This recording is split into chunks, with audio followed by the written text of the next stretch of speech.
Chapter 4. The Adventure of the Solitary Cyclist. From the years 1894 to 1901 inclusive, Mr. Sherlock Holmes was a very busy man. It is safe to say that there was no public case of any difficulty in which he was not consulted during those 8 years, and there were hundreds of private cases, some of them of the most intricate and extraordinary character, in which he played a prominent part. Many startling successes and a few unavoidable failures were the outcome of this long period of continuous work. As I have preserved very full notes of all these cases, and was myself personally engaged in many of them, it may be imagined that it is no easy task to know which I should select to lay before the public. I shall, however, preserve my former rule, and give the preference to those cases which derive their interest not so much from the brutality of the crime as from the ingenuity and dramatic quality of the solution. For this reason I will now lay before the reader the facts connected with Miss Violet Smith, the solitary cyclist of Charlington, and the curious sequel of our investigation, which culminated in unexpected tragedy. It is true that the circumstance did not admit of any striking illustration of those powers for which my friend was famous, but there were some points about the case which made it stand out in those long records of crime from which I gather the material for these little narratives. On referring to my notebook for the year 1895, I find that it was upon Saturday, the 23rd of April, that we first heard of Miss Violet Smith.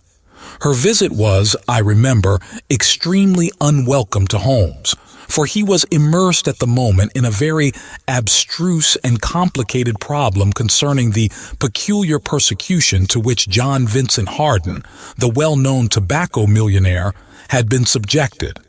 My friend, who loved above all things precision and concentration of thought, resented anything which distracted his attention from the matter in hand.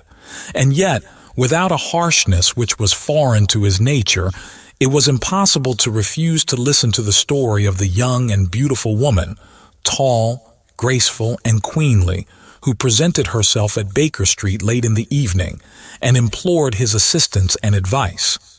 It was vain to urge that his time was already fully occupied, for the young lady had come with the determination to tell her story, and it was evident that nothing short of force could get her out of the room until she had done so. With a resigned air and a somewhat weary smile, Holmes begged the beautiful intruder to take a seat and to inform us what it was that was troubling her. "At least it cannot be your health," said he, as his keen eyes darted over her. "So ardent a bicyclist must be full of energy." She glanced down in surprise at her own feet, and I observed the slight roughening of the side of the sole caused by the friction of the edge of the pedal. "Yes, I bicycle a good deal, Mr. Holmes, and that has something to do with my visit to you today." My friend took the lady's ungloved hand and examined it with as close an attention and as little sentiment as a scientist would show to a specimen. "You will excuse me, I am sure. It is my business," said he, as he dropped it.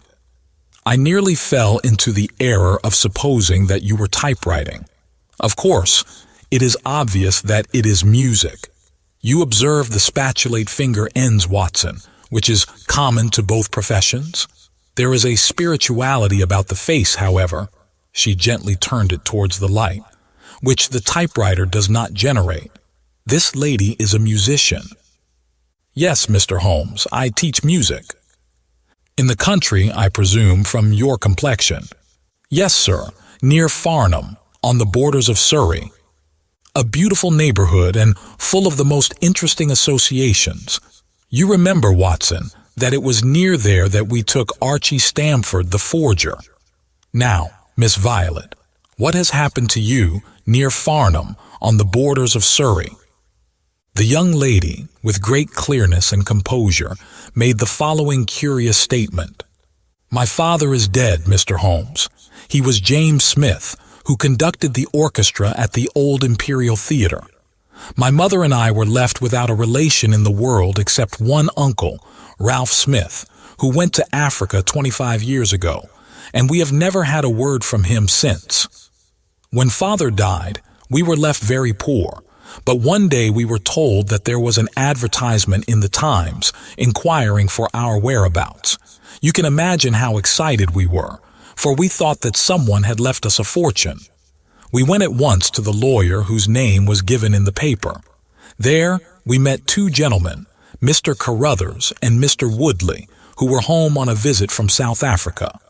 They said that my uncle was a friend of theirs, that he had died some months before in great poverty in Johannesburg, and that he had asked them with his last breath to hunt up his relations and see that they were in no want.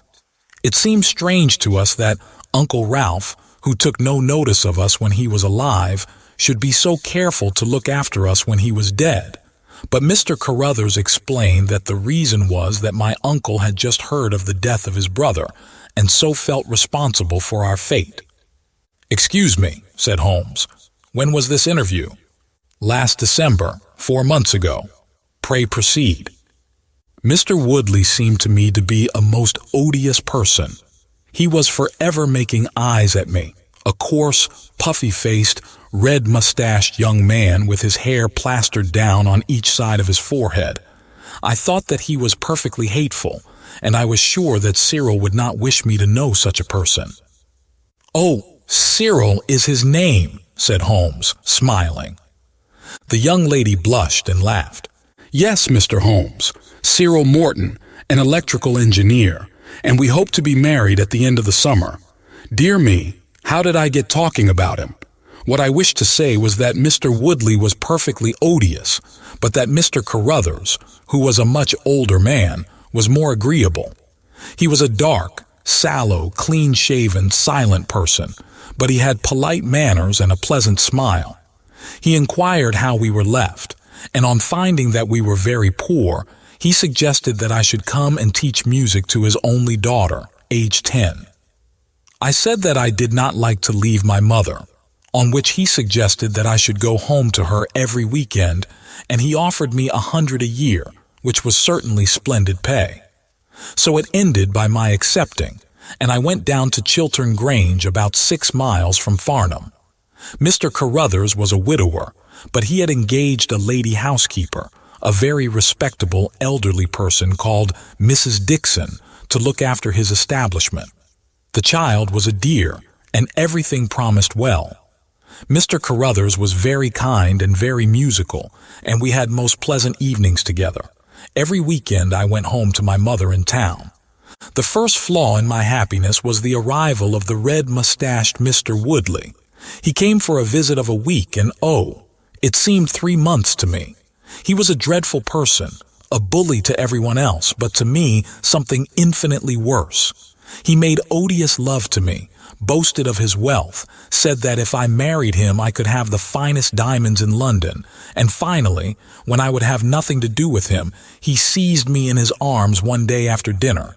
He was hideously strong, and swore that he would not let me go until I had kissed him. Mr. Carruthers came in and tore him from me, on which he turned upon his own host, knocking him down and cutting his face open. That was the end of his visit, as you can imagine. Mr. Carruthers apologized to me next day and assured me that I should never be exposed to such an insult again. I have not seen Mr. Woodley since. And now, Mr. Holmes, I come at last to the special thing which has caused me to ask your advice today.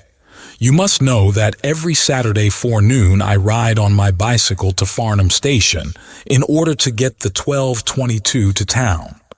The road from Chiltern Grange is a lonely one, and at one spot it is particularly so, for it lies for over a mile between Charlington Heath upon one side and the woods which lie round Charlington Hall upon the other. You could not find a more lonely tract of road anywhere, and it is quite rare to meet so much as a cart or a peasant until you reach the high road near Crooksbury Hill. 2 weeks ago I was passing this place when I chanced to look back over my shoulder, and about 200 yards behind me I saw a man, also on a bicycle. He seemed to be a middle-aged man with a short, dark beard. I looked back before I reached Farnham, but the man was gone, so I thought no more about it. But you can imagine how surprised I was, Mr. Holmes, when, on my return on the Monday, I saw the same man on the same stretch of road. My astonishment was increased when the incident occurred again, exactly as before, on the following Saturday and Monday. He always kept his distance and did not molest me in any way, but still it certainly was very odd. I mentioned it to Mr. Carruthers, who seemed interested in what I said, and told me that he had ordered a horse and trap, so that in future I should not pass over these lonely roads without some companion. The horse and trap were to have come this week, but for some reason they were not delivered, and again I had to cycle to the station. That was this morning. You can think that I looked out when I came to Charlington Heath, and there, sure enough, was the man, exactly as he had been the 2 weeks before. He always kept so far from me that I could not clearly see his face, but it was certainly someone whom I did not know. He was dressed in a dark suit with a cloth cap. The only thing about his face that I could clearly see was his dark beard. Today I was not alarmed, but I was filled with curiosity, and I determined to find out who he was and what he wanted. I slowed down my machine, but he slowed down his. Then I stopped altogether, but he stopped also. Then I laid a trap for him. There is a sharp turning of the road, and I pedaled very quickly round this, and then I stopped and waited. I expected him to shoot round and pass me before he could stop, but he never appeared. Then I went back and looked round the corner. I could see a mile of road, but he was not on it. To make it the more extraordinary, there was no side road at this point down which he could have gone. Holmes chuckled and rubbed his hands. "This case certainly presents some features of its own," said he. "How much time elapsed between your turning the corner and your discovery that the road was clear?" 2 or 3 minutes. "Then he could not have retreated down the road, and you say that there are no side roads?" "None." "Then he certainly took a footpath on one side or the other. It could not have been on the side of the heath, or I should have seen him. So, by the process of exclusion, we arrive at the fact that he made his way toward Charlington Hall, which, as I understand, is situated in its own grounds on one side of the road. Anything else?" "Nothing, Mr. Holmes, save that I was so perplexed that I felt I should not be happy until I had seen you and had your advice." Holmes sat in silence for some little time. "Where is the gentleman to whom you are engaged?" he asked at last. "He is in the Midland Electrical Company, at Coventry." "He would not pay you a surprise visit?" "Oh, Mr. Holmes, as if I should not know him." "Have you had any other admirers?" "Several before I knew Cyril." "And since?" "There was this dreadful man, Woodley, if you can call him an admirer." "No one else?" Our fair client seemed a little confused. "Who was he?" asked Holmes.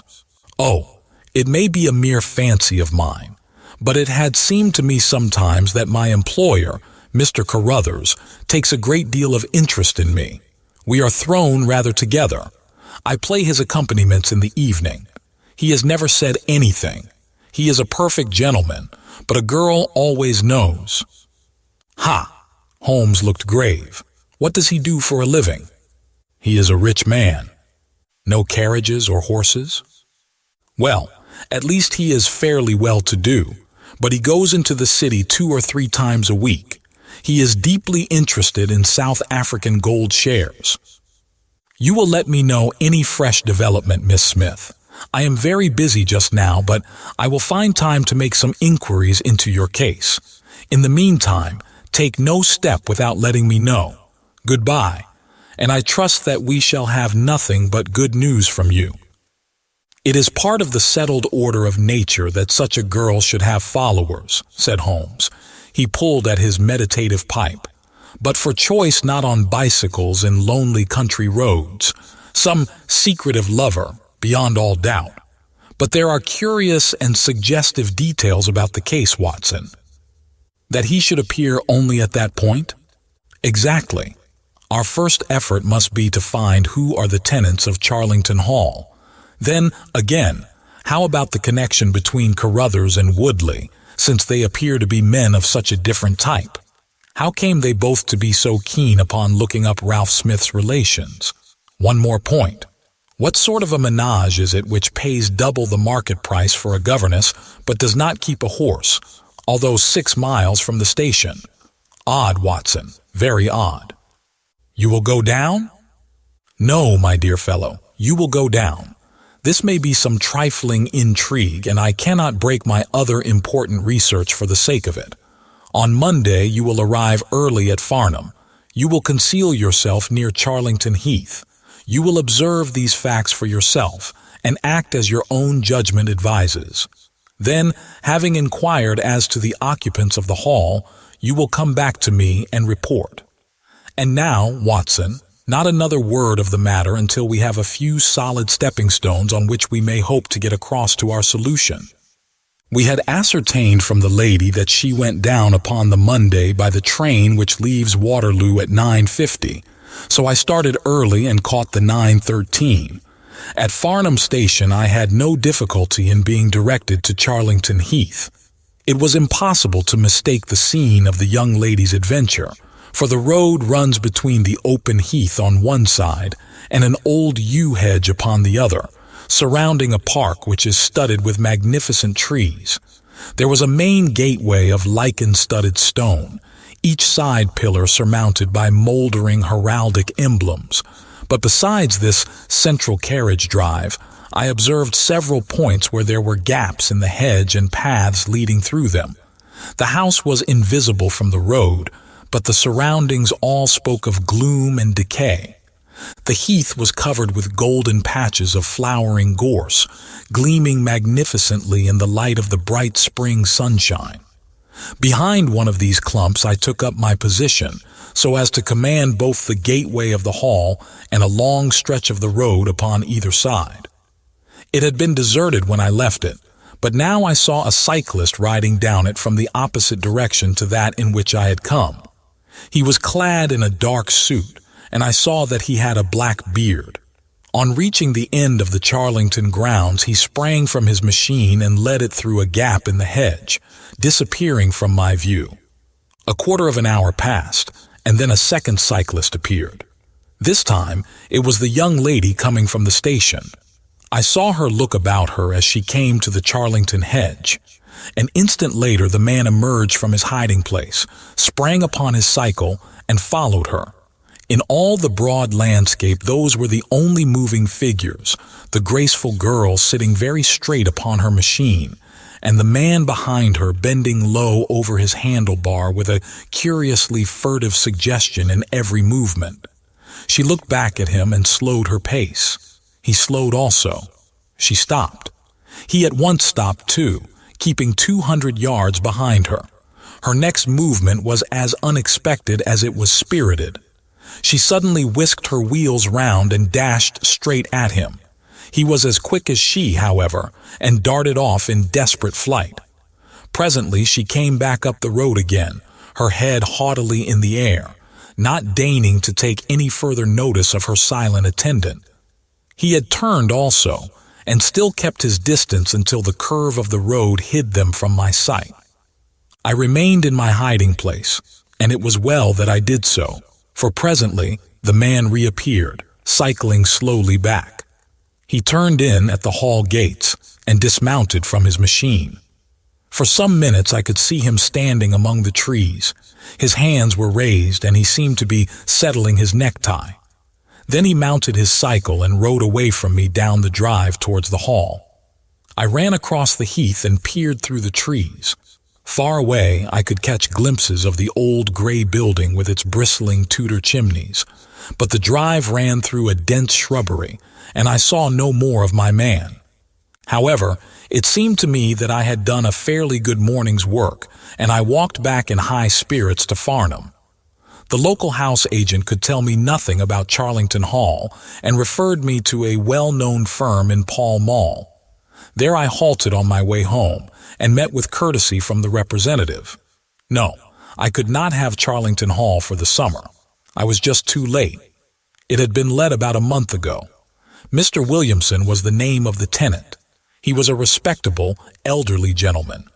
The polite agent was afraid he could say no more, as the affairs of his clients were not matters which he could discuss.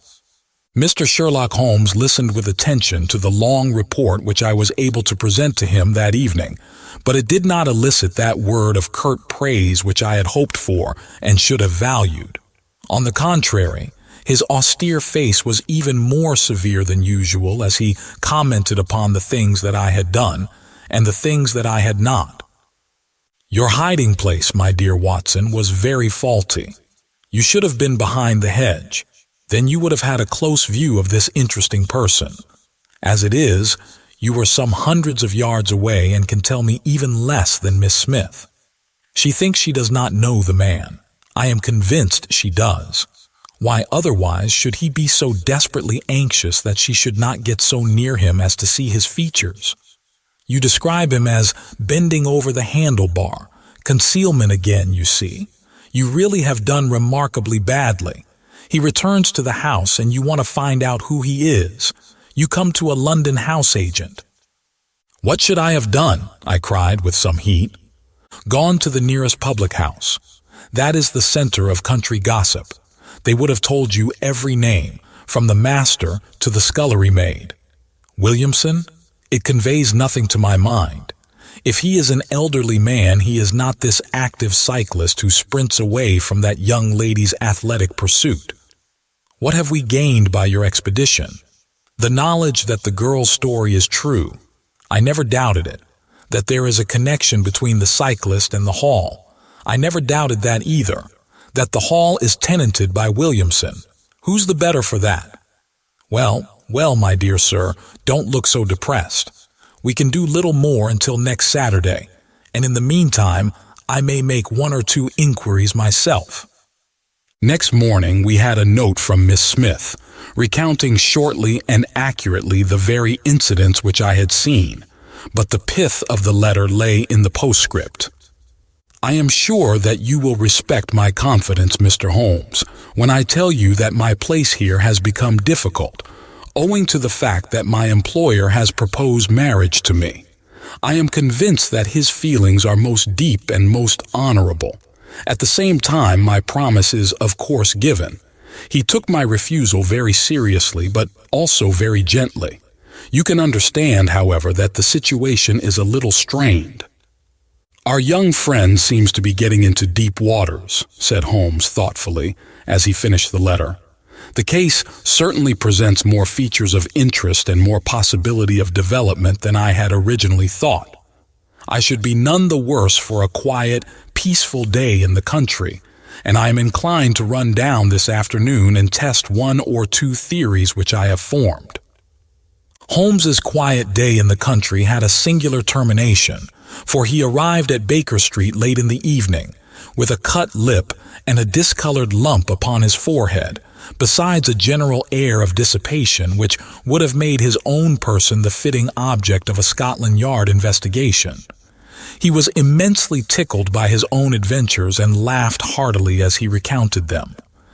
"I get so little active exercise that it is always a treat," said he. "You are aware that I have some proficiency in the good old British sport of boxing. Occasionally, it is of service.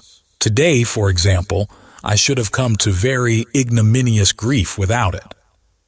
I begged him to tell me what had occurred. "I found that country pub which I had already recommended to your notice, and there I made my discreet inquiries. I was in the bar, and a garrulous landlord was giving me all that I wanted.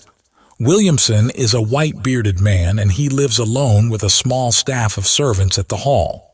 There is some rumor that he is or has been a clergyman, but one or two incidents of his short residence at the hall struck me as peculiarly unecclesiastical.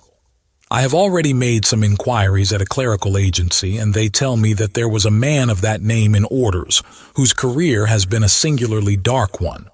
The landlord further informed me that there are usually weekend visitors, a warm lot, sir, at the hall, and especially one gentleman with a red mustache, Mr. Woodley by name, who was always there.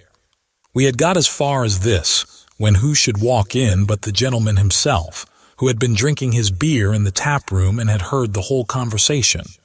Who was I? What did I want? What did I mean by asking questions? He had a fine flow of language, and his adjectives were very vigorous. He ended a string of abuse by a vicious backhander, which I failed to entirely avoid. The next few minutes were delicious.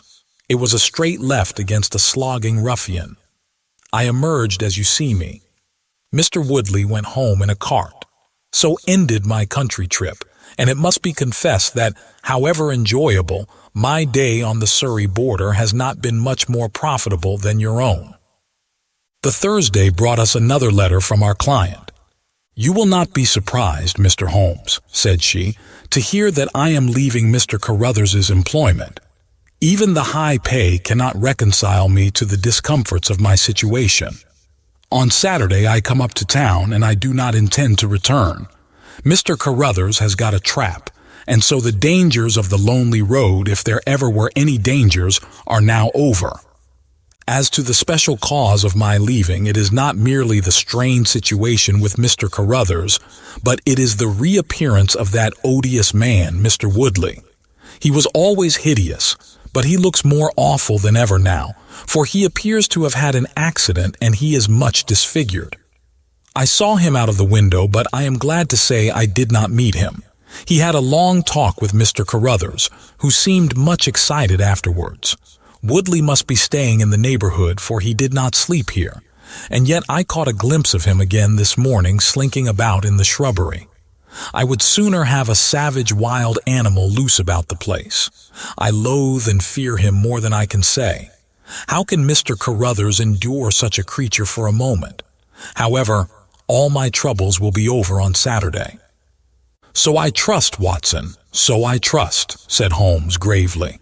"There is some deep intrigue going on round that little woman, and it is our duty to see that no one molests her upon that last journey. I think, Watson, that we must spare time to run down together on Saturday morning and make sure that this curious and inclusive investigation has no untoward ending." I confess that I had not up to now taken a very serious view of the case, which had seemed to me rather grotesque and bizarre than dangerous. That a man should lie in wait for and follow a very handsome woman is no unheard of thing, and if he has so little audacity that he not only dared not address her, but even fled from her approach, he was not a very formidable assailant. The ruffian Woodley was a very different person, but, except on one occasion, he had not molested our client, and now he visited the house of Carruthers without intruding upon her presence. The man on the bicycle was doubtless a member of those week-end parties at the hall of which the publican had spoken, but who he was, or what he wanted, was as obscure as ever. It was the severity of Holmes's manner and the fact that he slipped a revolver into his pocket before leaving our rooms which impressed me with the feeling that tragedy might prove to lurk behind this curious train of events. A rainy night had been followed by a glorious morning, and the heath-covered countryside, with the glowing clumps of flowering gorse, seemed all the more beautiful to eyes which were weary of the duns and drabs and slate-grays of London. Holmes and I walked along the broad, sandy road, inhaling the fresh morning air and rejoicing in the music of the birds and the fresh breath of the spring. From a rise of the road on the shoulder of Crooksbury Hill, we could see the grim hall bristling out from amidst the ancient oaks, which, old as they were still younger than the building which they surrounded. Holmes pointed down the long tract of road which wound, a reddish-yellow band between the brown of the heath and the budding green of the woods. Far away, a black dot, we could see a vehicle moving in our direction. Holmes gave an exclamation of impatience. "I have given a margin of half an hour," said he. "If that is her trap, she must be making for the earlier train. I fear, Watson, that she will be past Charlington before we can possibly meet her." From the instant that we passed the rise, we could no longer see the vehicle, but we hastened onward at such a pace that my sedentary life began to tell upon me, and I was compelled to fall behind. Holmes, however, was always in training, for he had inexhaustible stores of nervous energy upon which to draw. His springy step never slowed until suddenly, when he was 100 yards in front of me, he halted, and I saw him throw up his hand with a gesture of grief and despair. At the same instant, an empty dog cart, the horse cantering, the reins trailing, appeared round the curve of the road and rattled swiftly towards us.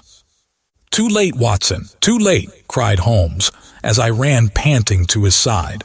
"Fool that I was not to allow for that earlier train. It's abduction, Watson, abduction, murder, heaven knows what. Block the road, stop the horse, that's right. Now jump in and let us see if I can repair the consequences of my own blunder." We had sprung into the dog cart, and Holmes, after turning the horse, gave it a sharp cut with the whip, and we flew back along the road. As we turned the curve, the whole stretch of road between the hall and the heath was opened up. I grasped Holmes's arm. "That's the man!" I gasped. A solitary cyclist was coming towards us. His head was down and his shoulders rounded as he put every ounce of energy that he possessed onto the pedals. He was flying like a racer. Suddenly, he raised his bearded face, saw us close to him, and pulled up, springing from his machine. That coal-black beard was in singular contrast to the pallor of his face, and his eyes were as bright as if he had a fever. He stared at us, and at the dog cart. Then a look of amazement came over his face. "Hello! Stop there!" he shouted, holding his bicycle to block our road. "Where did you get that dog cart? Pull up, man!" he yelled, drawing a pistol from his side pocket. "Pull up, I say, or, by George, I'll put a bullet into your horse." Holmes threw the reins into my lap and sprang down from the cart. "You're the man we want to see. Where is Miss Violet Smith?" he said in his quick, clear way. "That's what I'm asking you. You're in her dog cart. You ought to know where she is." We met the dog cart on the road. There was no one in it. We drove back to help the young lady. Good Lord! What shall I do?" cried the stranger in an ecstasy of despair. "They've got her, that hellhound Woodley and the blackguard parson. Come, man, come, if you really are her friend. Stand by me and we'll save her if I have to leave my carcass in Charlington Wood." He ran distractedly, his pistol in his hand, towards a gap in the hedge. Holmes followed him, and I, leaving the horse grazing beside the road, followed Holmes. "This is where they came through," said he, pointing to the marks of several feet upon the muddy path. "Hello, stop a minute. Who's this in the bush?" It was a young fellow about 17, dressed like an ostler, with leather cords and gaiters. He lay upon his back, his knees drawn up, a terrible cut upon his head. He was insensible, but alive. A glance at his wound told me that it had not penetrated the bone. "That's Peter, the groom," cried the stranger. "He drove her. The beasts have pulled him off and clubbed him. Let him lie. We can't do him any good, but we may save her from the worst fate that can befall a woman." We ran frantically down the path, which wound among the trees. We had reached the shrubbery which surrounded the house when Holmes pulled up. "They didn't go to the house. Here are their marks on the left, here, beside the laurel bushes. Ah, I said so." As he spoke, a woman's shrill scream, a scream which vibrated with a frenzy of horror, burst from the thick, green clump of bushes in front of us. It ended suddenly on its highest note with a choke and a gurgle. This way! They are in the bowling alley," cried the stranger, darting through the bushes. "Ah, the cowardly dogs! Follow me, gentlemen. Too late, by the living Jingo." We had broken suddenly into a lovely glade of greensward surrounded by ancient trees. On the farther side of it, under the shadow of a mighty oak, there stood a singular group of 3 people. One was a woman, our client, drooping and faint, a handkerchief round her mouth. Opposite her stood a brutal, heavy-faced, red-mustached young man, his gaitered legs parted wide, one arm akimbo, the other waving a riding crop, his whole attitude suggestive of triumphant bravado. Between them, an elderly, gray-bearded man, wearing a short surplice over a light tweed suit, had evidently just completed the wedding service, for he pocketed his prayer book as we appeared and slapped the sinister bridegroom upon the back in jovial congratulation. "They're married," I gasped. "Come on," cried our guide. "Come on." He rushed across the glade, Holmes and I at his heels. As we approached, the lady staggered against the trunk of the tree for support. Williamson, the ex-clergyman, bowed to us with mock politeness, and the bully, Woodley, advanced with a shout of brutal and exultant laughter. "You can take your beard off, Bob," said he. "I know you, right enough. Well, you and your pals have just come in time for me to be able to introduce you to Mrs. Woodley." Our guide's answer was a singular one. He snatched off the dark beard which had disguised him and threw it on the ground, disclosing a long, sallow, clean-shaven face below it. Then he raised his revolver and covered the young ruffian, who was advancing upon him with his dangerous riding crop swinging in his hand. "Yes," said our ally, "I am Bob Carruthers, and I'll see this woman righted if I have to swing for it. I told you what I'd do if you molested her, and by the Lord, I'll be as good as my word." "You're too late. She's my wife." "No, she's your widow." His revolver cracked, and I saw the blood spurt from the front of Woodley's waistcoat. He spun round with a scream and fell upon his back, his hideous red face turning suddenly to a dreadful mottled pallor. The old man, still clad in his surplice, burst into such a string of foul oaths as I have never heard, and pulled out a revolver of his own, but before he could raise it, he was looking down the barrel of Holmes's weapon. "Enough of this," said my friend coldly. "Drop that pistol. Watson, pick it up. Hold it to his head. Thank you. You, Carruthers, give me that revolver. We'll have no more violence. Come, hand it over." "Who are you, then?" "My name is Sherlock Holmes." "Good Lord." "You have heard of me, I see. I will represent the official police until their arrival. Here, you," he shouted to a frightened groom who had appeared at the edge of the glade. "Come here. Take this note as hard as you can ride to Farnham." He scribbled a few words upon a leaf from his notebook. "Give it to the superintendent at the police station. Until he comes, I must detain you all under my personal custody." The strong, masterful personality of Holmes dominated the tragic scene, and all were equally puppets in his hands. Williamson and Carruthers found themselves carrying the wounded Woodley into the house, and I gave my arm to the frightened girl. The injured man was laid on his bed, and at Holmes's request I examined him. I carried my report to where he sat in the old tapestry-hung dining room with his two prisoners before him. "He will live," said I. "What?" cried Carruthers, springing out of his chair. "I'll go upstairs and finish him first. Do you tell me that that angel is to be tied to Roaring Jack Woodley for life?" "You need not concern yourself about that," said Holmes. "There are two very good reasons why she should, under no circumstances, be his wife. In the first place, we are very safe in questioning Mr. Williamson's right to solemnize a marriage." "I have been ordained," cried the old rascal, "and also unfrocked. Once a clergyman, always a clergyman." "I think not. How about the license?" "We had a license for the marriage. I have it here in my pocket." "Then you got it by trick. But in any case, a forced marriage is no marriage, but it is a very serious felony, as you will discover before you have finished.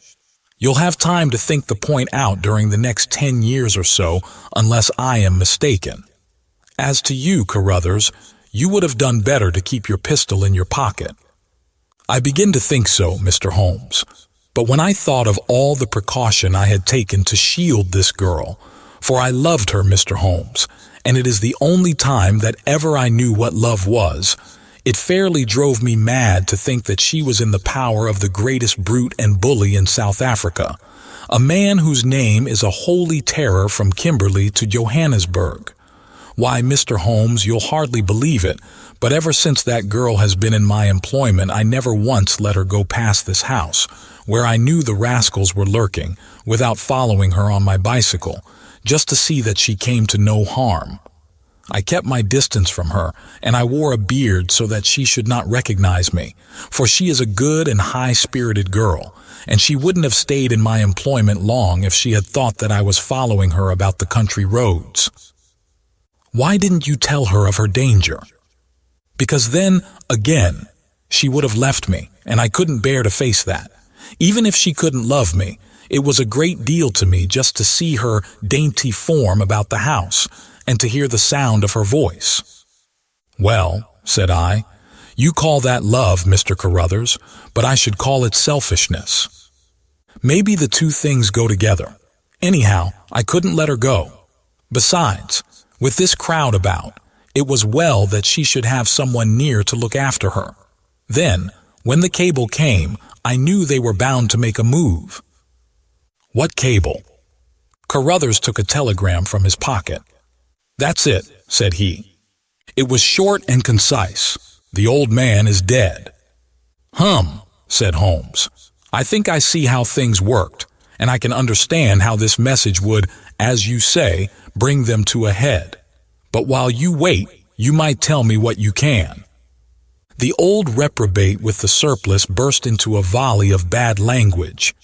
By heaven, said he, if you squeal on us, Bob Carruthers, I'll serve you as you serve Jack Woodley. You can bleat about the girl to your heart's content, for that's your own affair, but if you round on your pals to this plainclothes copper, it will be the worst day's work that ever you did. Your reverence need not be excited, said Holmes, lighting a cigarette. The case is clear enough against you, and all I ask is a few details for my private curiosity. However, if there's any difficulty in your telling me, I'll do the talking, and then you will see how far you have a chance of holding back your secrets. In the first place, 3 of you came from South Africa on this game. You Williamson, you Carruthers, and Woodley. Lie number 1, said the old man. I never saw either of them until 2 months ago, and I have never been in Africa in my life, so you can put that in your pipe and smoke it, Mr. Busybody Holmes. What he says is true, said Carruthers. Well, 2 of you came over. His reverence is our own homemade article. You had known Ralph Smith in South Africa. You had reason to believe he would not live long. You found out that his niece would inherit his fortune. How's that, eh? Carruthers nodded and Williamson swore. She was next of kin, no doubt, and you were aware that the old fellow would make no will. Couldn't read or write, said Carruthers. So you came over, the 2 of you, and hunted up the girl. The idea was that one of you was to marry her, and the other have a share of the plunder. For some reason, Woodley was chosen as the husband. Why was that? We played cards for her on the voyage. He won. I see. You got the young lady into your service, and there Woodley was to do the courting. She recognized the drunken brute that he was and would have nothing to do with him. Meanwhile, your arrangement was rather upset by the fact that you had yourself fallen in love with the lady. You could no longer bear the idea of this ruffian owning her? No, by George, I couldn't. There was a quarrel between you. He left you in a rage and began to make his own plans independently of you. It strikes me, Williamson, there isn't very much that we can tell this gentleman, cried Carruthers with a bitter laugh. Yes, we quarreled and he knocked me down. I am level with him on that anyhow. Then I lost sight of him. That was when he picked up with this outcast padre here. I found that they had set up housekeeping together at this place on the line that she had to pass for the station. I kept my eye on her after that, for I knew there was some devilry in the wind. I saw them from time to time, for I was anxious to know what they were after. 2 days ago, Woodley came up to my house with this cable, which showed that Ralph Smith was dead. He asked me if I would stand by the bargain. I said I would not. He asked me if I would marry the girl myself and give him a share. I said I would willingly do so, but that she would not have me. He said, Let us get her married first, and after a week or two she may see things a bit different." I said I would have nothing to do with violence, so he went off cursing, like the foul-mouthed blackguard that he was, and swearing that he would have her yet. She was leaving me this weekend, and I had got a trap to take her to the station, but I was so uneasy in my mind that I followed her on my bicycle. She had got a start, however, and before I could catch her, the mischief was done. The first thing I knew about it was when I saw you two gentlemen driving back in her dog cart.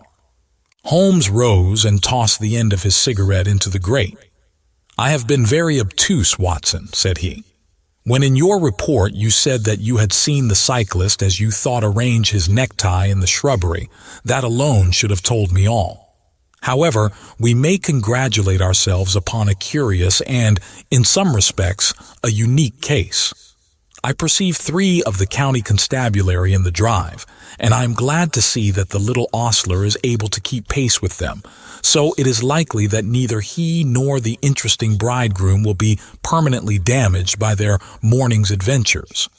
I think, Watson, that in your medical capacity you might wait upon Miss Smith and tell her that if she is sufficiently recovered, we shall be happy to escort her to her mother's home. If she is not quite convalescent, you will find that a hint that we were about to telegraph to a young electrician in the Midlands would probably complete the cure. As to you, Mr. Carruthers, I think that you have done what you could to make amends for your share in an evil plot. There is my card, sir, and if my evidence can be of help in your trial, it shall be at your disposal. In the whirl of our incessant activity, it has often been difficult for me, as the reader has probably observed, to round off my narratives and to give those final details which the curious might expect. Each case has been the prelude to another, and the crisis once over, the actors have passed forever out of our busy lives. I find, however, a short note at the end of my manuscript dealing with this case, in which I have put it upon record that Miss Violet Smith did indeed inherit a large fortune, and that she is now the wife of Cyril Morton, the senior partner of Morton and Kennedy, the famous Westminster electricians.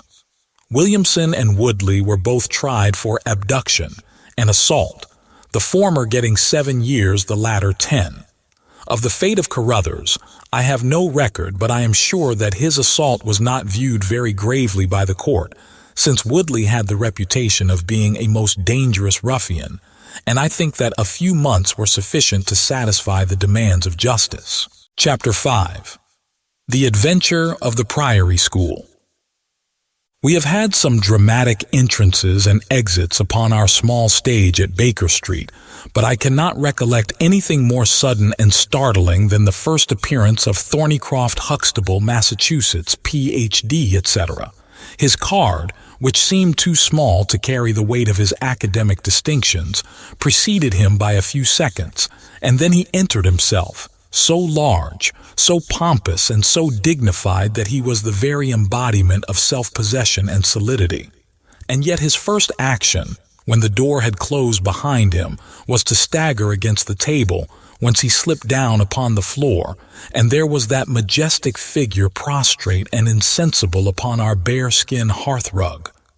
We had sprung to our feet, and for a few moments we stared in silent amazement at this ponderous piece of wreckage, which told of some sudden and fatal storm far out on the ocean of life. Then Holmes hurried with a cushion for his head, and I with brandy for his lips. The heavy white face was seamed with lines of trouble. The hanging pouches under the closed eyes were leaden in color. The loose mouth drooped dolorously at the corners. The rolling chins were unshaven. Collar and shirt bore the grime of a long journey, and the hair bristled unkempt from the well-shaped head. It was a sorely stricken man who lay before us. "What is it, Watson?" asked Holmes. "Absolute exhaustion, possibly mere hunger and fatigue," said I, with my finger on the thready pulse, where the stream of life trickled thin and small. "Return ticket from Mackleton, in the north of England," said Holmes, drawing it from the watch pocket. "It is not 12 o'clock yet. He has certainly been an early starter." The puckered eyelids had begun to quiver, and now a pair of vacant gray eyes looked up at us. An instant later, the man had scrambled onto his feet, his face crimson with shame. "Forgive this weakness, Mr. Holmes. I have been a little overwrought. Thank you. If I might have a glass of milk and a biscuit, I have no doubt that I should be better.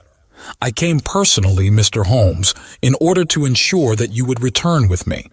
I feared that no telegram would convince you of the absolute urgency of the case.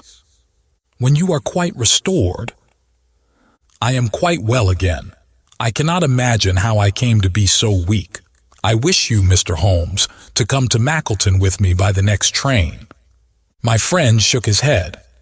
"My colleague, Dr. Watson, could tell you that we are very busy at present. I am retained in this case of the Ferrers documents, and the Abergavenny murder is coming up for trial. Only a very important issue could call me from London at present." "Important?" Our visitor threw up his hands. "Have you heard nothing of the abduction of the only son of the Duke of Holdernesse?" "What, the late cabinet minister?" "Exactly. We had tried to keep it out of the papers, but there was some rumor in the Globe last night. I thought it might have reached your ears." Holmes shot out his long, thin arm and picked out volume H in his encyclopedia of reference. "Holdernesse, 6th Duke, KG, PC, half the alphabet. Baron Beverley, Earl of Carston. Dear me, what a list! Lord Lieutenant of Hallamshire since 1900. Married Edith, daughter of Sir Charles Appledore, 1888. Heir and only child, Lord Saltire. Owns about 250,000 acres. Minerals in Lancashire and Wales. Address, Carlton House Terrace, Holdernesse Hall, Hallamshire. Carston Castle, Bangor, Wales. Lord of the Admiralty, 1872. Chief Secretary of State for... Well, this man is certainly one of the greatest subjects of the Crown. The greatest and perhaps the wealthiest. I am aware, Mr. Holmes, that you take a very high line in professional matters, and that you are prepared to work for the work's sake. I may tell you, however, that His Grace has already intimated that a check for £5,000 will be handed over to the person who can tell him where his son is, and another 1,000 to him who can name the man or men who have taken him." "It is a princely offer," said Holmes.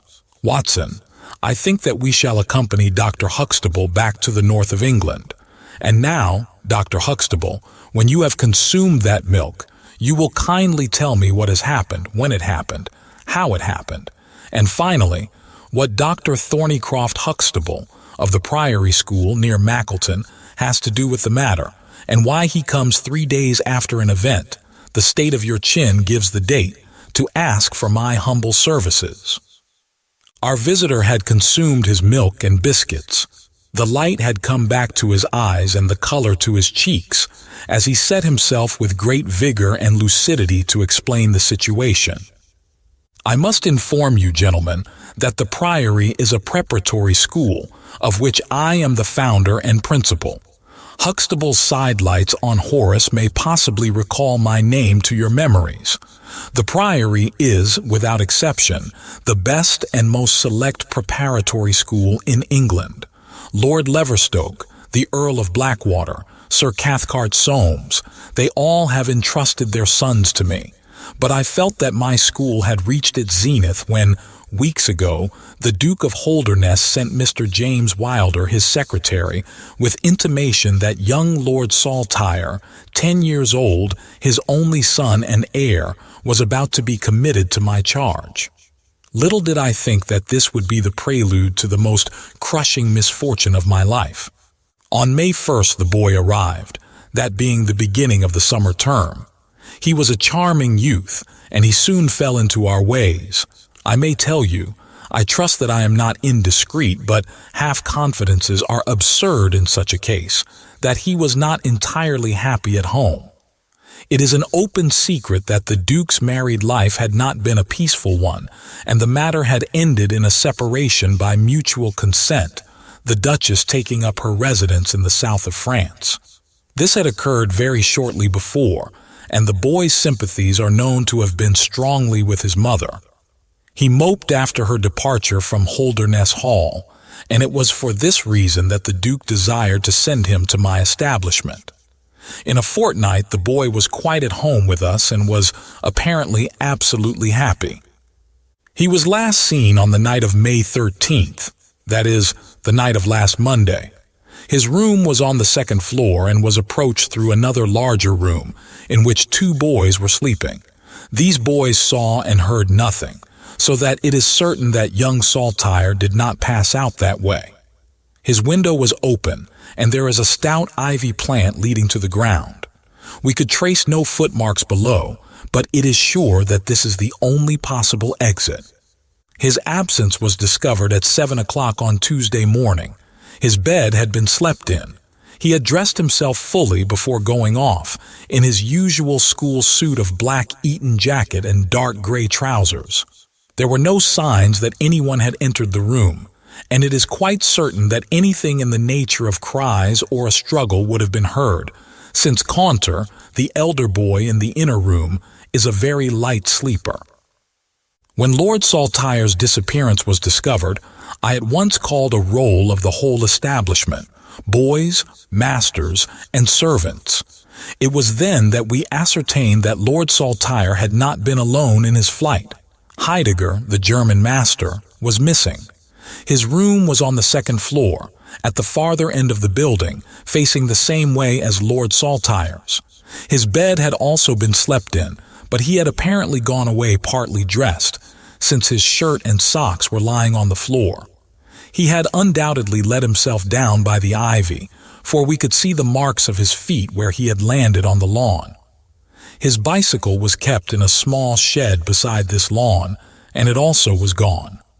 He had been with me for 2 years and came with the best references, but he was a silent, morose man, not very popular either with masters or boys. No trace could be found of the fugitives, and now, on Thursday morning, we are as ignorant as we were on Tuesday. Inquiry was, of course, made at once at Holdernesse Hall. It is only a few miles away, and we imagine that, in some sudden attack of homesickness, he had gone back to his father, but nothing had been heard of him. The Duke is greatly agitated, and, as to me, you have seen yourselves the state of nervous prostration to which the suspense and the responsibility have reduced me. Mr. Holmes, if ever you put forward your full powers, I implore you to do so now, for never in your life could you have a case which is more worthy of them. Sherlock Holmes had listened with the utmost intentness to the statement of the unhappy schoolmaster.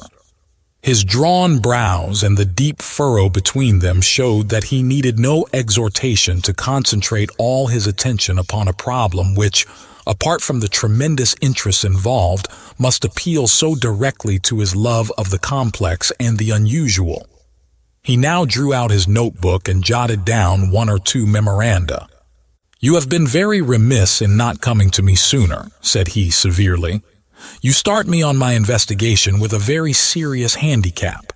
It is inconceivable, for example, that this ivy and this lawn would have yielded nothing to an expert observer. I am not to blame, Mr. Holmes. His Grace was extremely desirous to avoid all public scandal. He was afraid of his family unhappiness being dragged before the world. He has a deep horror of anything of the kind." "But there has been some official investigation?" "Yes, sir, and it has proved most disappointing. An apparent clue was at once obtained, since a boy and a young man were reported to have been seen leaving a neighboring station by an early train.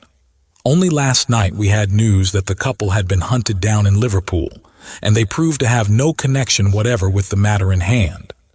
Then it was that in my despair and disappointment, after a sleepless night, I came straight to you by the early train. I suppose the local investigation was relaxed while this false clue was being followed up. It was entirely dropped, so that 3 days have been wasted. The affair has been most deplorably handled. I feel it and admit it. And yet the problem should be capable of ultimate solution. I shall be very happy to look into it. Have you been able to trace any connection between the missing boy and this German master? None at all. Was he in the master's class? No, he never exchanged a word with him so far as I know. That is certainly very singular. Had the boy a bicycle? No. Was any other bicycle missing? No. Is that certain? Quite.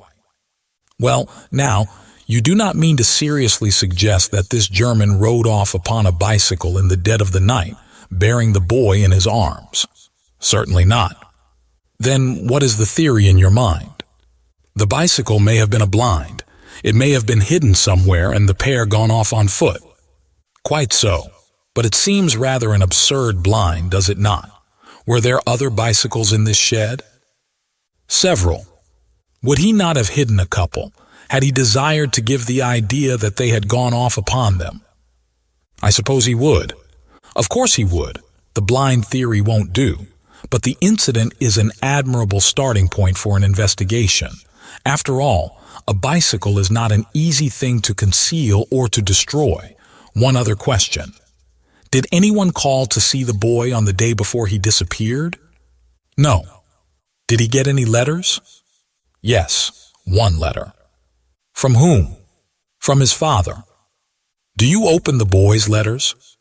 No. How do you know it was from the father? The coat of arms was on the envelope and it was addressed in the Duke's peculiar stiff hand. Besides, the Duke remembers having written. When had he a letter before that? Not for several days. Had he ever one from France? No, never. You see the point of my questions, of course. Either the boy was carried off by force or he went of his own free will. In the latter case, you would expect that some prompting from outside would be needed to make so young a lad do such a thing. If he has had no visitors, that prompting must have come in letters. Hence I try to find out who were his correspondents. I fear I cannot help you much. His only correspondent, so far as I know, was his own father. Who wrote to him on the very day of his disappearance? Were the relations between father and son very friendly? His Grace is never very friendly with anyone. He is completely immersed in large public questions and is rather inaccessible to all ordinary emotions, but he was always kind to the boy in his own way. But the sympathies of the latter were with the mother. Yes. Did he say so? No. The Duke, then? Good heavens, no. Then how could you know? I have had some confidential talks with Mr. James Wilder, His Grace's secretary. It was he who gave me the information about Lord Saltire's feelings. I see. By the way, that last letter of the Duke's, was it found in the boy's room after he was gone? No, he had taken it with him. I think, Mr. Holmes, it is time that we were leaving for Euston. I will order a four-wheeler. In a quarter of an hour, we shall be at your service. If you are telegraphing home, Mr. Huxtable, it would be well to allow the people in your neighborhood to imagine that the inquiry is still going on in Liverpool, or wherever else that red herring led your pack. In the meantime, I will do a little quiet work at your own doors, and perhaps the scent is not so cold but that two old hounds like Watson and myself may get a sniff of it. That evening found us in the cold, bracing atmosphere of the Peak Country, in which Dr. Huxtable's famous school is situated. It was already dark when we reached it. A card was lying on the hall table, and the butler whispered something to his master, who turned to us with agitation in every heavy feature. "The Duke is here," said he. "The Duke and Mr. Wilder are in the study. Come, gentlemen, and I will introduce you." I was, of course, familiar with the pictures of the famous statesman, but the man himself was very different from his representation. He was a tall and stately person, scrupulously dressed, with a drawn, thin face and a nose which was grotesquely curved and long. His complexion was of a dead pallor, which was more startling by contrast with a long, dwindling beard of vivid red, which flowed down over his white waistcoat with his watch chain gleaming through its fringe. Such was the stately presence who looked stonily at us from the center of Dr. Huxtable's hearthrug. Beside him stood a very young man, whom I understood to be Wilder, the private secretary. He was small, nervous, alert with intelligent light blue eyes and mobile features. It was he who, at once, in an incisive and positive tone, opened the conversation. "I called this morning, Dr. Huxtable, too late to prevent you from starting for London. I learned that your object was to invite Mr. Sherlock Holmes to undertake the conduct of this case. His Grace is surprised, Dr. Huxtable, that you should have taken such a step without consulting him. When I learned that the police had failed, His Grace is by no means convinced that the police have failed. But surely, Mr. Wilder, you are well aware, Dr. Huxtable, that His Grace is particularly anxious to avoid all public scandal. He prefers to take as few people as possible into his confidence." "The matter can be easily remedied," said the browbeaten doctor. "Mr. Sherlock Holmes can return to London by the morning train." "Hardly that, doctor, hardly that," said Holmes in his blandest voice. "This northern air is invigorating and pleasant, so I propose to spend a few days upon your moors and to occupy my mind as best I may. Whether I have the shelter of your roof or of the village inn is, of course, for you to decide." I could see that the unfortunate doctor was in the last stage of indecision, from which he was rescued by the deep, sonorous voice of the red-bearded Duke, which boomed out like a dinner gong. "I agree with Mr. Wilder, Dr. Huxtable, that you would have done wisely to consult me, but since Mr. Holmes has already been taken into your confidence, it would indeed be absurd that we should not avail ourselves of his services. Far from going to the inn, Mr. Holmes, I should be pleased if you would come and stay with me at Holdernesse Hall." "I thank your Grace. For the purposes of my investigation, I think that it would be wiser for me to remain at the scene of the mystery." "Just as you like, Mr. Holmes.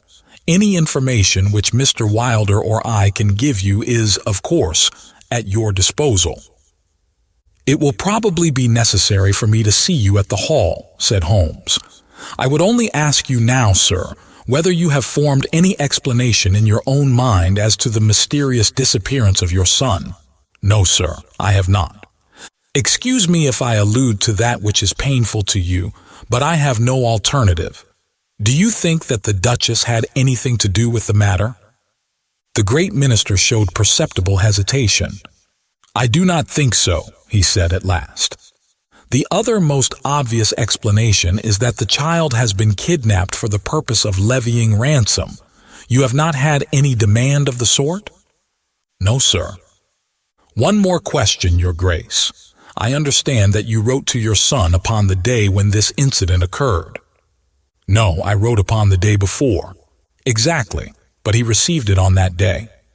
"Yes." "Was there anything in your letter which might have unbalanced him or induced him to take such a step?" "No, sir, certainly not." "Did you post that letter yourself?" The nobleman's reply was interrupted by his secretary, who broke in with some heat. "His Grace is not in the habit of posting letters himself," said he. "This letter was laid with others upon the study table, and I myself put them in the post bag."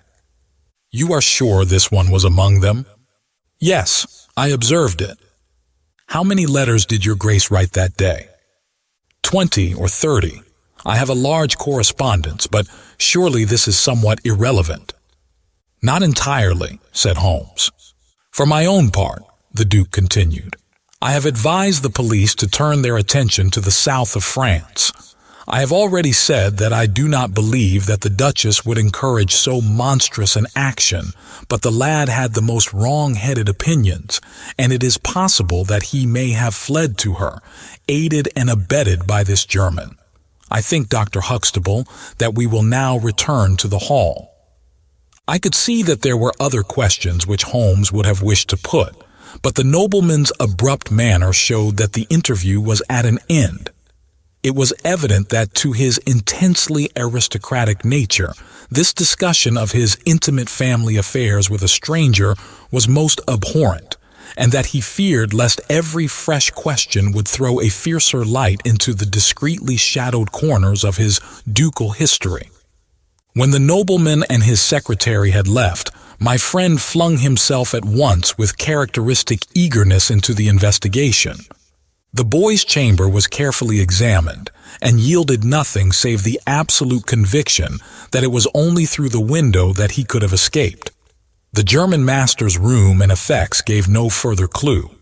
In his case, a trailer of ivy had given way under his weight, and we saw by the light of a lantern the mark on the lawn where his heels had come down. That one dent in the short, green grass was the only material witness left of this inexplicable nocturnal flight. Sherlock Holmes left the house alone, and only returned after 11. He had obtained a large ordnance map of the neighborhood, and this he brought into my room, where he laid it out on the bed, and, having balanced the lamp in the middle of it, he began to smoke over it, and occasionally to point out objects of interest with the reeking amber of his pipe. "This case grows upon me, Watson," said he. "There are decidedly some points of interest in connection with it. In this early stage, I want you to realize those geographical features which may have a good deal to do with our investigation. Holmes' map. Holmes's map of the neighborhood of the school. Look at this map. This dark square is the Priory school. I'll put a pin in it. Now, this line is the main road. You see that it runs east and west past the school, and you see also that there is no side road for a mile either way. If these two folk passed away by road, it was this road." "Exactly.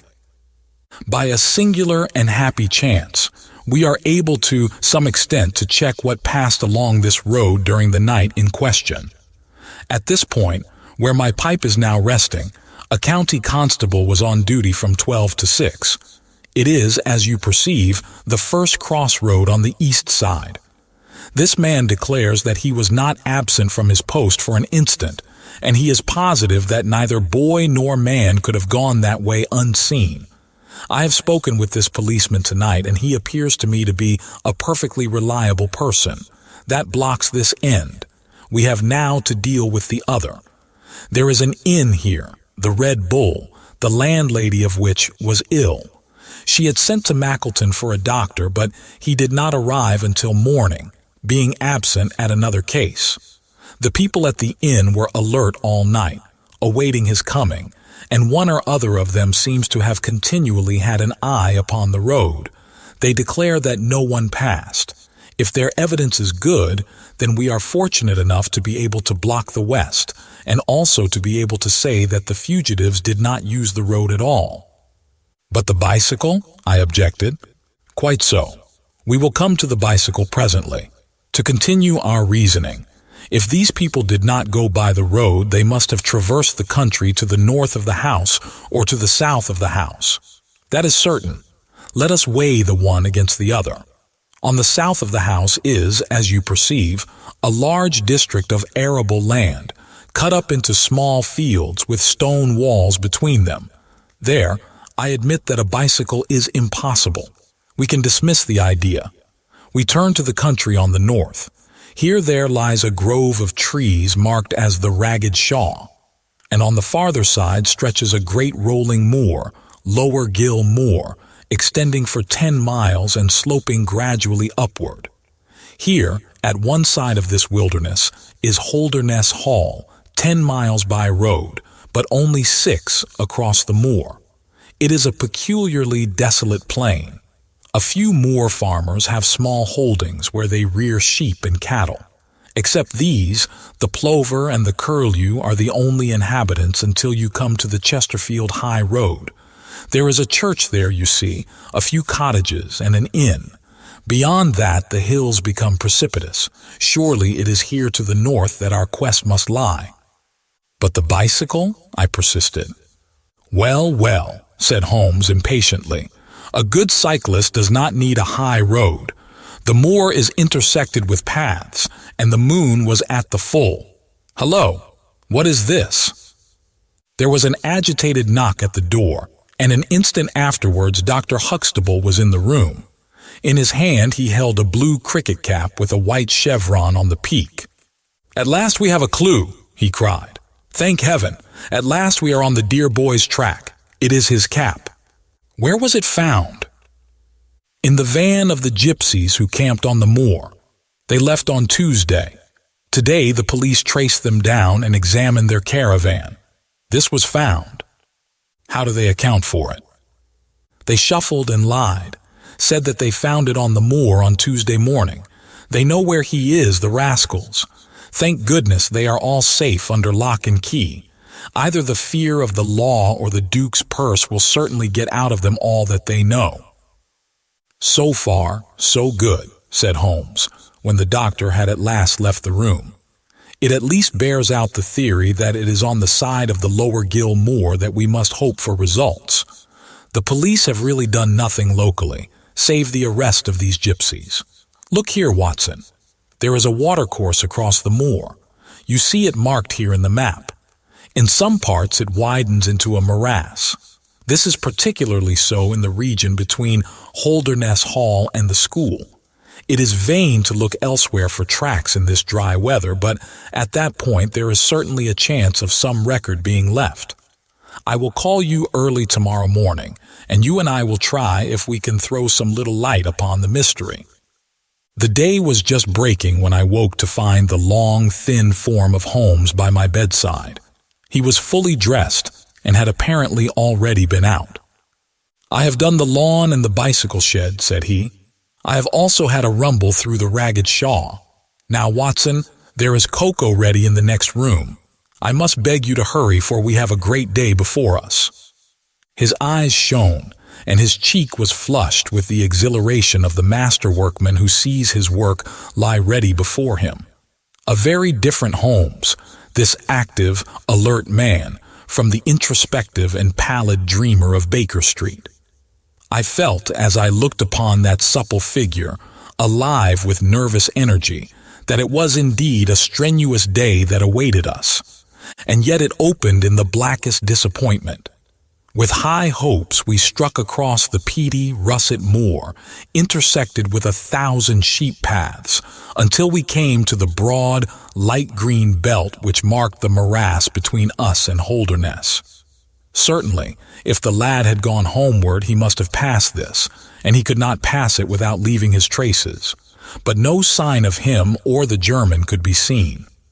With a darkening face, my friend strode along the margin, eagerly observant of every muddy stain upon the mossy surface. Sheep marks there were in profusion, and at one place, some miles down, cows had left their tracks. Nothing more.